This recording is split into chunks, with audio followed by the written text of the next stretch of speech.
तो यहां पर विपक्ष लगातार कई सवाल उठा रहा है, कार्रवाई की मांग कर रहा है, मुख्यमंत्री को हटाओ, 356 लगाओ। जो पुलिस वाले 5600 असलहे हथियार ऐसे ही दे दिए, मतलब किसी ने जबरन झपटे भी नहीं, आपसे लूटे भी नहीं, उन पुलिस वालों पर कार्रवाई की जो मांग की जा रही है, वो कार्रवाई होती दिखेंगी या वो कोई भरोसा मिलता दिखेगा? देखिए, ऐसा होता है कि कहीं भी प्रशासन जो है ना, वो एक तरह का तंत्र है, प्रशासनिक तंत्र है, और उसका एक इकबाल होता है प्रशासनिक तंत्र का। जब प्रशासनिक तंत्र का इकबाल समाप्त हो जाता है, उसके बाद वहाँ पर कुछ भी हो सकता है।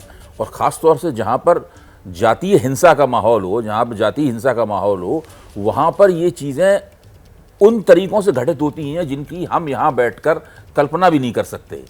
तो सबसे पहली जिम्मेदारी आती है कि जो वहाँ पर मुख्यमंत्री हैं, चुनी हुई सरकार है, उसकी जिम्मेदारी आती है। ये अमित शाह ने अपने भाषण में मान लिया है कि चुनी हुई सरकार के जो बड़े कारकुन थे वो बिल्कुल बेकार थे, बिल्कुल प्रभावी नहीं थे। तो उन्होंने खुद ही कल कहा कि हमने 4 तारीख से पहले ही उनको हटा दिया था, और हमने केंद्र से अपने बड़े बड़े जो हमारे भरोसे के कारकुन थे, और मुख्यमंत्री ने भी वो हमारे भरोसे को मान लिया था, हमने उन्हें वहां भेज दिया था। लेकिन 4 के बाद से तो लगातार हो ही जा रहा है।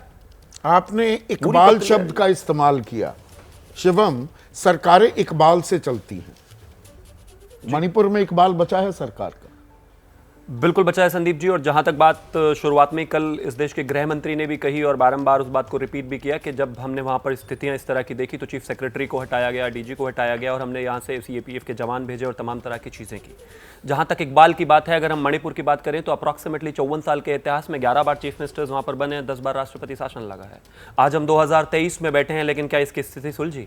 क्या इतनी बार लगातार चीजों को बदलने के बाद, राष्ट्रपति शासन लगाने के बाद 2023 में हम ये कह सकते हैं कि उससे तो किसी कुछ हद तक करने की जरूरत नहीं, कुछ बदलने की जरूरत नहीं? पहले भी नहीं हुआ, आपको लगता है तो कि अब क्या करने की जरूरत है? आपको लगता है कि कुछ नहीं किया गया? बिल्कुल किया गया। मैं सिर्फ यही कहना चाहता हूं कि लगातार इस देश के गृह मंत्री ने बताया, केंद्रीय मंत्री बीजेपी के ही सांसद हैं, मणिपुर से हैं, केंद्रीय विदेश राज्य मंत्री, वो कहते हैं कि लोगों का भरोसा उठ गया है सरकार से।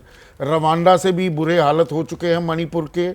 साथ में वो कह रहे हैं, मतलब जानकारी जो हमें मिल रही है, 4 विधायक मंत्रियों के घर फूंक दिए गए। बीजेपी का एक विधायक पैरालाइज्ड है। आप कह रहे हैं इकबाल है। नस्लीय हिंसा का इतिहास वहां का बहुत पहले से रहा है। मैं पुराने विषयों में नहीं जाना चाहता, ना ही पुरानी हिंसाओं में जाना चाहता हूं, ना ही इतिहास को खंगालना चाहता हूं, क्योंकि अगर मैं वहां पर जाऊंगा तो आप कहेंगे कि आप फिर से इतिहास में पहुंच गए। लेकिन ये एक रियलिटी है, जब आप एक स्टेट के ट्रैक को देखेंगे तो सारी चीजें उठकर आएंगी। जहां तक बात अपने कंप्लेंट्स का कहा, भारतीय जनता पार्टी की सरकार का, चाहे वो राज्य हो चाहे वो केंद्र हो, उनकी सबसे पहली जिम्मेदारी अभी हमारी वहां पर है कि लॉ एंड ऑर्डर बहाल करके चीजों को कंट्रोल में लाया जाए। लगेगा? मुझे लगता है किसी हद तक हम कंट्रोल 100वां दिन है आज। मुझे लगता है किसी हद तक हम कंट्रोल कर चुके थे। 17 तारीख तक सारी स्थितियां कंट्रोल में थी, लेकिन फिर 5-6 को हिंसा हुई। फिर पिछले कुछ दिनों से इस तरह की चीजें भड़की है। मैं ऐसा मानता हूं कि इस समय जहां तक चर्चा के विषय की बात है, हमने चर्चा के लिए बिल्कुल तैयार थे। जहां तक बात वहां कंट्रोल करने की, हम उस पर भी तैयार थे। लेकिन विपक्ष ने जो लगातार अपना रवैया उस पर दिखाया है, जो चर्चा आज वहां पर हो रही है, ये चर्चा मुझे लगता है या कल वहां पर हुई, अब से पहले दिन पर भी हो सकती थी, पहले दिन पर बैठकर चीजें हो सकती थी। और इनकी सीरियसनेस इस बात से भी अंदाजा लगाया जा सकता है कि जब ऑल पार्टी मीटिंग बुलाई गई, खुद कांग्रेस के राष्ट्रीय अध्यक्ष वहां पर अवेलेबल नहीं थे, प्रधानमंत्री नहीं थे, लेकिन जिनकी जिम्मेदारी है वो थे, जिनके गृह मंत्री जो है उनकी जिम्मेदारी है वो थे। उन्होंने कहा मैं जवाब देना चाहता हूं। और जहां तक बात नो कॉन्फिडेंस मोशन की है, हिंदुस्तान के इतिहास में नो कॉन्फिडेंस मोशन में किसी ने भी इतना लंबा जवाब, यानी कि 133 मिनट का आज तक नहीं दिया। और हम अब भी चर्चा के लिए तैयार हैं, और चर्चा होनी चाहिए, लेकिन उसमें इंटेंट आपको देखना पड़ेगा, और आपको यह ध्यान रखना पड़ेगा कि आप भी आकर लगातार उसमें सहयोग करें। ठीक है। पत्रकारिता कोई इमोशन नहीं है, ना अपना कोई ज्ञान देना है और ना कोई विचार थोपना है। पत्रकारिता क्या है? पत्रकारिता का मतलब है सही जानकारी इकट्ठा करना और तथ्य बताना। पत्रकारिता आज जितने महत्वपूर्ण दौर में है, शायद पहले नहीं थी। इस दौर से निकलने के लिए सिर्फ सच दिखाने की जरूरत है, वो सच जो आपके हित को आगे रखे। इसलिए अब रात 9 बजे प्राइम टाइम नहीं होगा, ये आपका टाइम है।